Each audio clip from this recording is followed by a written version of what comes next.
The sun hung like a merciless copper coin in the Arizona sky, its heat shimmering off the red rocks and sparse desert vegetation. Sarah Matthews pressed her back against the rough bark of a lone mesquite tree, her breath coming in short, desperate gasps. The contractions had started 3 hours ago, growing stronger and more frequent with each passing moment. "Please," she whispered to the empty landscape, her voice cracked and dry. "Not here. Not like this." Her water had broken just as her guide, a scruffy man named Pete who reeked of whiskey, had demanded more money than they'd agreed upon. When she couldn't pay, he'd taken her horse and supplies, leaving her with nothing but the clothes on her back and a small canteen that was now nearly empty. The fabric of her worn calico dress clung to her sweat-dampened skin as another wave of pain crashed over her. She gripped the tree trunk so hard that bark bit into her palms, drawing blood. In the distance, she could see the purple shadows of the Superstition Mountains, but they might as well have been on the moon. Sarah had been running for 6 weeks now, ever since she'd discovered that her husband Jacob wasn't just cruel with his fists. He'd been selling information about gold shipments to bandits, getting innocent men killed.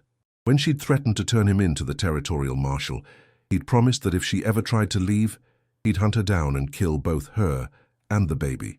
Another contraction seized her, stronger than before, and a scream tore from her throat before she could stop it.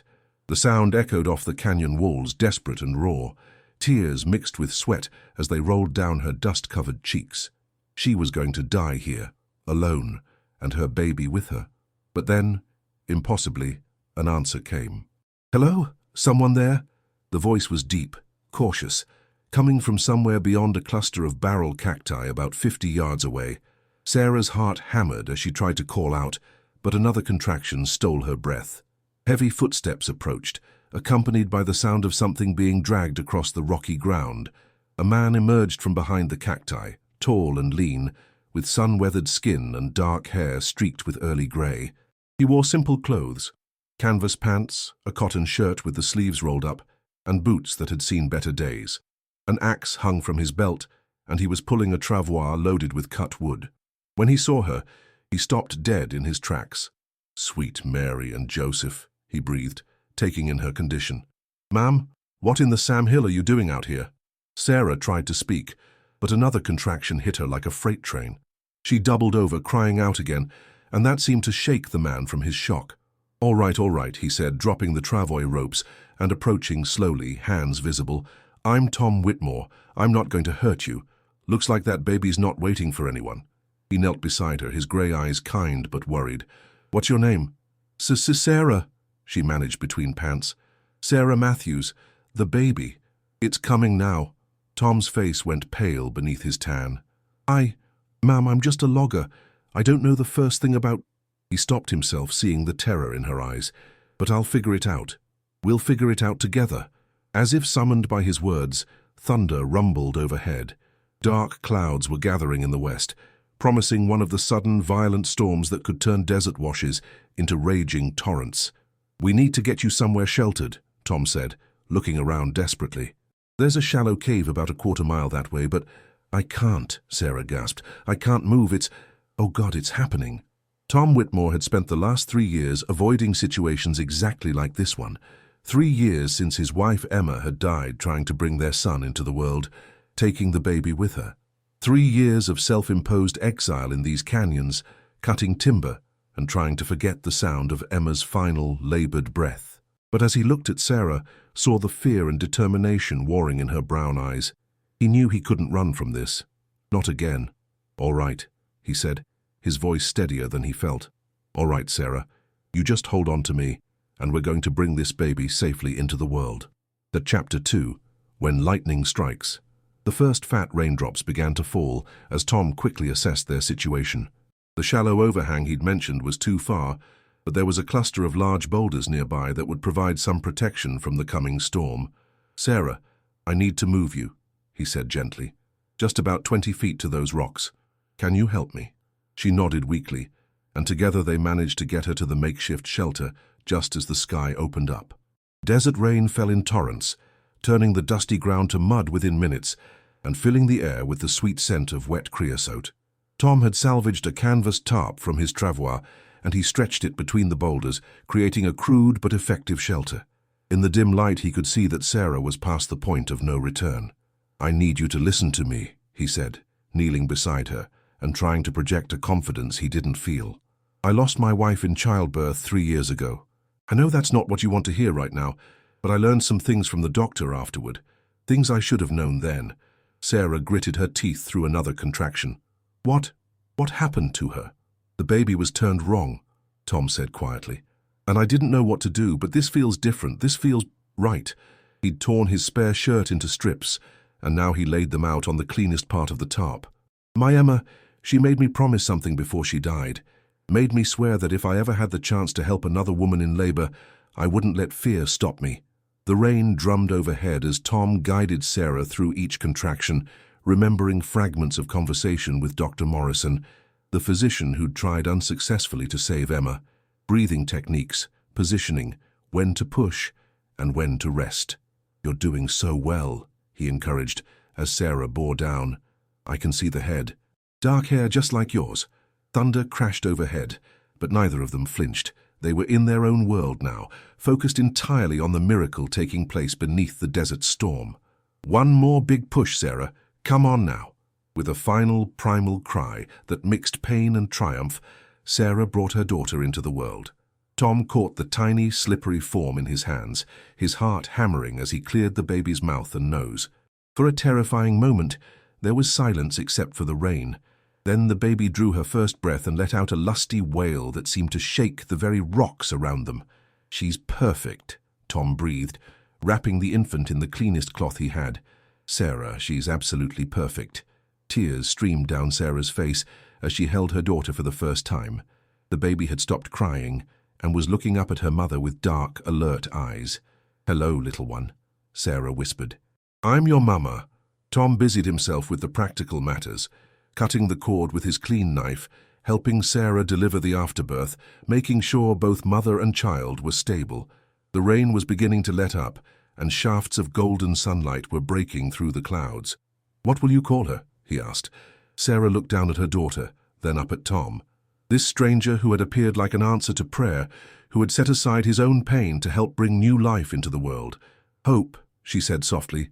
"Her name is Hope." Tom smiled, the first genuine smile he'd worn in 3 years. Hope Matthews. That's a fine name. But even in this moment of joy, practicality intruded. Sarah was exhausted and needed proper care. They were miles from the nearest town, and Tom knew that whoever had abandoned Sarah in the desert might still be a threat. "Sarah," he said gently, "I need to know, are you running from someone?" Her face tightened. "My husband. He's not a good man, Tom. If he finds us—" "He won't," Tom said with quiet certainty. "I give you my word, but we need to get you somewhere safe. There's a small settlement called Millfield about a day's ride north. My cabin's in the opposite direction, but it's closer. You and Hope need rest and proper food." Sarah studied his weathered face, seeing the genuine kindness there, the gentle way he'd handled her daughter. "Why are you helping us? You don't even know us." Tom was quiet for a long moment, listening to the rain taper off to a gentle patter. "Maybe because you gave me the chance to keep a promise I made to my wife. Or maybe because some things are just right, and a man knows it in his bones." He stood and began packing up their makeshift camp. "Either way, you're not alone anymore, Sarah Matthews. You've got family now, whether you want it or not." As they prepared to leave their shelter, Sarah clutched little Hope close to her chest and felt something she hadn't experienced in years, the possibility that maybe, just maybe, everything was going to be all right. Chapter 3. The Loggers' Sanctuary. The journey to Tom's cabin took 3 hours through winding canyon paths that seemed invisible to anyone unfamiliar with the terrain. Sarah rode behind Tom on his sturdy bay mare, Clara, while little Hope slept peacefully in her arms, wrapped in Tom's cleanest flannel shirt. The makeshift travois carried Tom's wood and what few supplies he had. "How long have you been living out here?" Sarah asked as they navigated a narrow ledge that offered a breathtaking view of the valley below. 3 years, 2 months, and 16 days, Tom replied without hesitation. "Not that I'm counting." The precision of his answer spoke volumes about the depth of his isolation. Sarah shifted Hope to get a better look at the man who had saved them both. His broad shoulders were set with the kind of permanent tension that came from carrying grief too long. "What did you do before?" she pressed gently. "Had a ranch east of Tucson. Raised cattle and horses with Emma. We were going to... He stopped himself, then continued more quietly. We had plans. Lots of plans. The trail widened, and Tom's cabin came into view. It was larger than Sarah had expected, a solid log structure with a stone chimney and a covered porch that looked out over a small clearing. Neat stacks of cut wood lined one side, and a vegetable garden showed signs of careful tending despite the harsh climate. "It's beautiful," Sarah said, and meant it. The cabin looked like a home, not just a shelter. Tom helped her down from the horse, careful not to jostle the baby. "Emma designed it," he said simply. "I just built what she drew." Inside, the cabin was clean and surprisingly well appointed. Handmade furniture filled the main room, and Sarah could see a woman's touch in the curtains at the windows, the braided rug on the floor, the carefully arranged books on a shelf by the fireplace. "You kept everything," Sarah observed. Tom busied himself lighting the fire in the hearth. Couldn't see the point in changing things. She had good taste. Within an hour, Tom had heated water for washing, prepared a simple but nourishing meal of beans and cornbread, and set up a comfortable sleeping area for Sarah and Hope near the warmth of the fire. His movements were efficient, practiced, but Sarah noticed how he kept glancing at the baby with a mixture of wonder and pain. "Tom," Sarah said, as she settled Hope for feeding, "you don't have to stay if this is too difficult for you." He paused in his preparation of coffee, his back to her. "What do you mean? Being around a baby, after what happened to your wife and child?"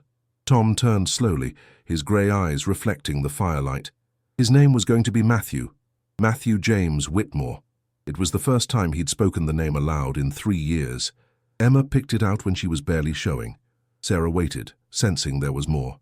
"The doctor said if I'd known what to look for, if I'd gotten help sooner." Tom's voice cracked slightly. "I've spent every day since wondering if I could have saved them." "And today?"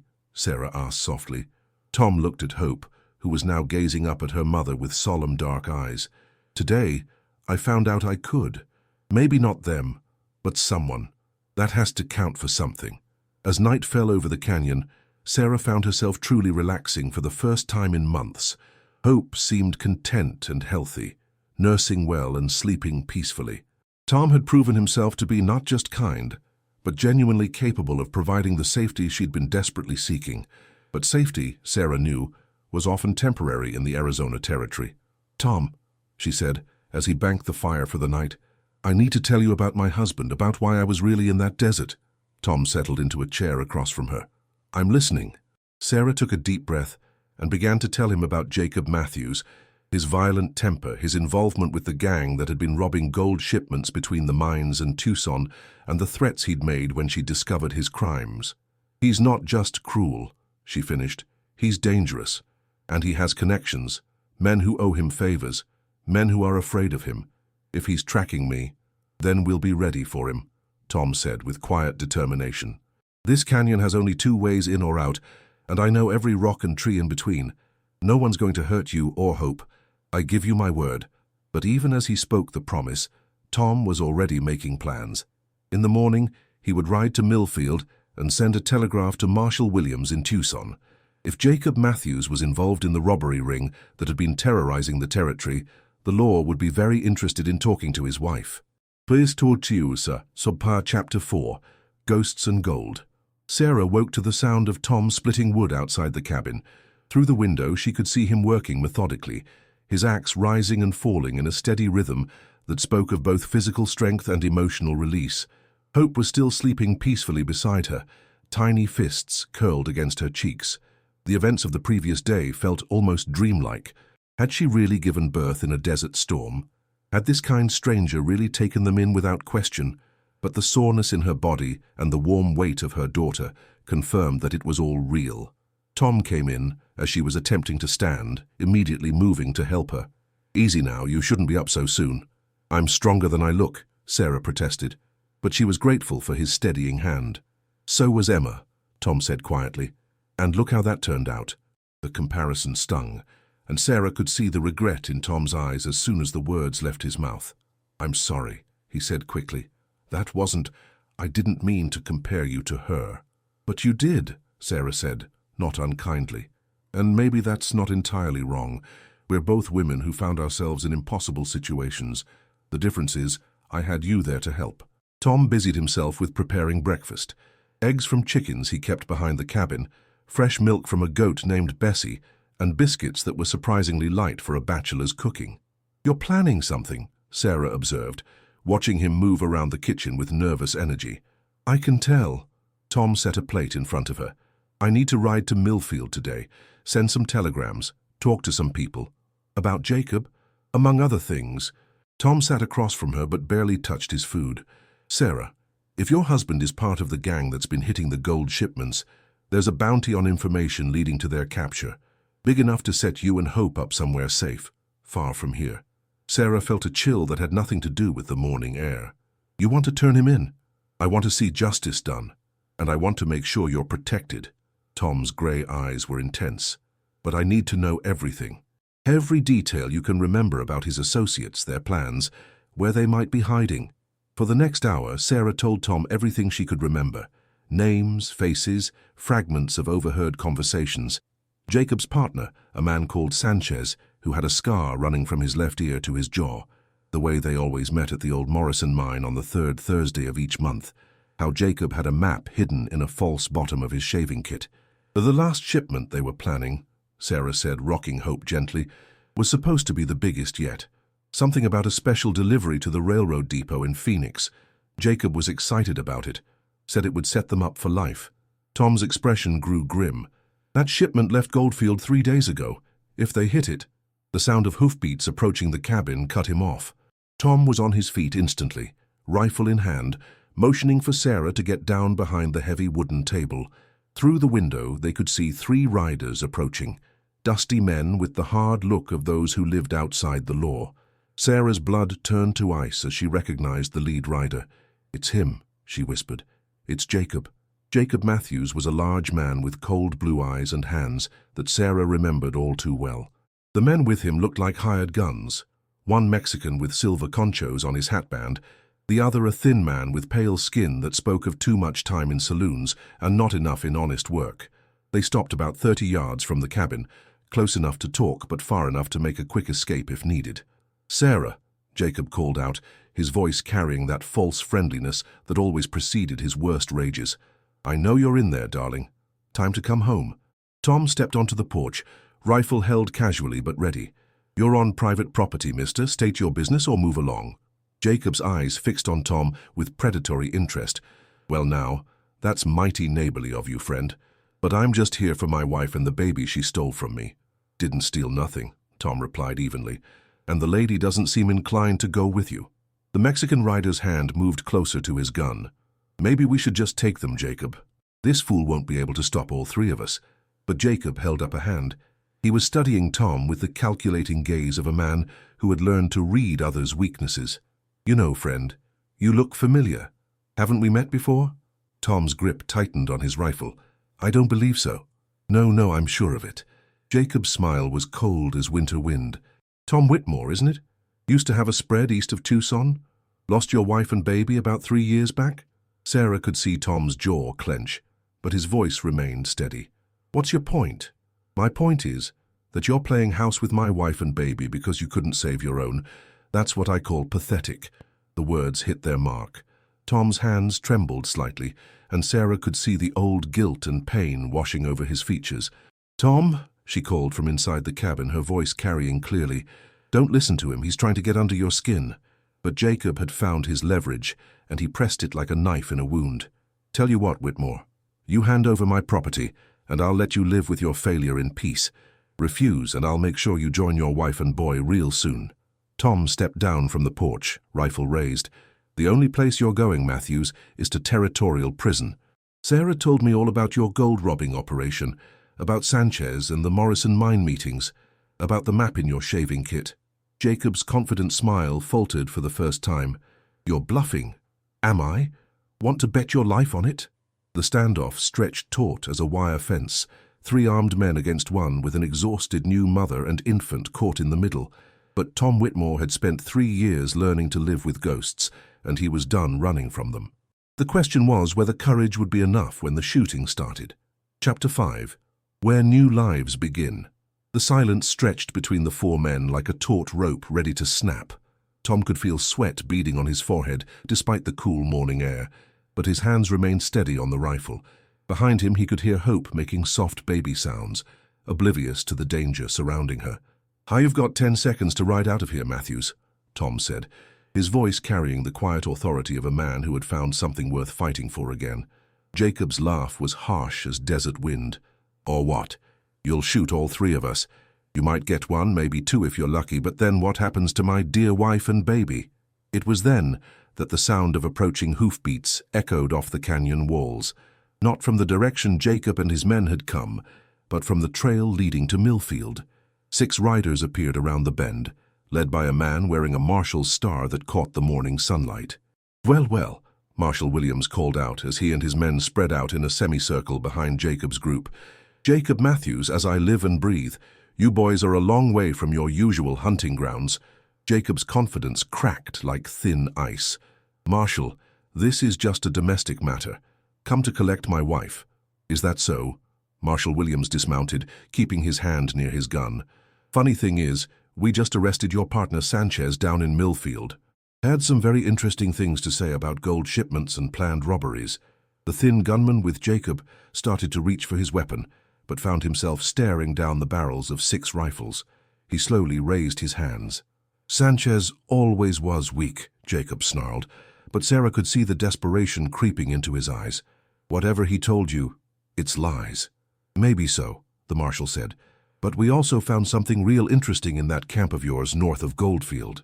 A certain map, hidden in a shaving kit just like Mrs. Matthews described in the telegram Mr. Whitmore sent yesterday." Tom had managed to send word after all. Sarah felt a surge of gratitude mixed with amazement at his foresight. "Now then," Marshal Williams continued, "you boys can come along peaceful-like, or we can do this the hard way. Makes no difference to me." The Mexican gunman looked between Jacob and the marshal, calculating odds. "Jacob, this is not worth dying for. Not anymore." "Shut up, Rodriguez," Jacob snapped, but his authority was crumbling. The game was up and everyone knew it. "Sarah," Jacob called out suddenly, his voice taking on the wheedling tone she remembered from his better days. "Darling, think about what you're doing. These men don't care about you, they just want the reward money. Come with me now, and we can start over somewhere new." Sarah stepped onto the porch, carrying Hope in her arms. Her voice, when she spoke, was steady and clear. "I already have started over, Jacob, and I'm never going back." The sight of his wife holding their child seemed to break something in Jacob Matthews. For a moment, his mask slipped completely, revealing the broken, desperate man beneath the bluster and violence. "That's my daughter," he said, his voice cracking. "My blood." "Your blood," Sarah agreed, "but not your future. She deserves better than what you could give her." Marshal Williams stepped forward, handcuffs ready. "Jacob Matthews, you're under arrest for armed robbery, conspiracy, and murder. You have the right to—" Jacob's hand flashed to his gun. "I'm not going to hang." The canyon erupted in gunfire. Tom threw himself in front of the cabin door as bullets splintered the wood around him. When the smoke cleared moments later, Jacob Matthews lay still in the dust, his gun unfired beside him. Rodriguez was clutching a wounded arm, and the thin gunman was face down, unmoving. "Well," Marshal Williams said, holstering his smoking pistol, "that's that then." 3 months later, the settlement of Millfield was buzzing with activity as Sarah walked down the main street, Hope sleeping peacefully in a wicker basket. The reward money for information leading to the capture of the gold robbery ring had been substantial, enough to buy a small house on the edge of town and set up a modest dressmaking business. But it wasn't the money that had convinced her to stay in Arizona territory. It was the tall, weathered man currently loading lumber into a wagon outside Henderson's general store. "Tom Whitmore, you're going to work yourself to death," she called out, approaching with a smile. Tom straightened, wiping sweat from his brow. His face had lost some of its haunted quality over the past months, though the sadness would always be part of him. "Someone's got to build that new schoolhouse before winter. Miss Peterson's tired of teaching in the church. And someone's got to eat dinner," Sarah countered. "I made pot roast." Tom's eyes softened, as they always did when he looked at Hope. The baby was awake now, gurgling and reaching for the sunlight filtering through the basket's woven sides. "How's our girl today?" he asked, gently stroking Hope's tiny hand with one calloused finger. "Our girl." The words still sent a warm flutter through Sarah's chest. Tom had never presumed, never pushed, but somehow over the months they had become a family, in all the ways that mattered. "She's been asking about her papa all morning," Sarah said, enjoying the way Tom's ears reddened at the word papa. "Has she now?" Tom lifted Hope from the basket, and she immediately grabbed a fistful of his shirt, babbling happily. "Well, Papa's got something to show you both." He led them to the wagon, where a small wooden cradle sat among the lumber, beautifully crafted, with intricate carvings along the sides. "Tom," Sarah breathed, running her fingers over the smooth wood. "It's beautiful. When did you have time to make this?" "Evenings, mostly. Been working on it since—" He paused, then continued more quietly. "Since the night she was born. Figured she'd outgrow that basket eventually." Sarah studied the carvings more closely and realized they told a story. A woman alone in the desert, a man appearing through the storm, a baby being born under lightning-split skies, and finally, 3 figures standing together under a peaceful sun. "It's our story," she whispered. "Seemed worth remembering," Tom said simply. As they loaded the cradle into the wagon for the trip home, Sarah reflected on how much had changed since that desperate day in the desert. Hope was thriving, growing stronger every day. The dress shop was doing well, providing steady income and a sense of independence Sarah had never known before.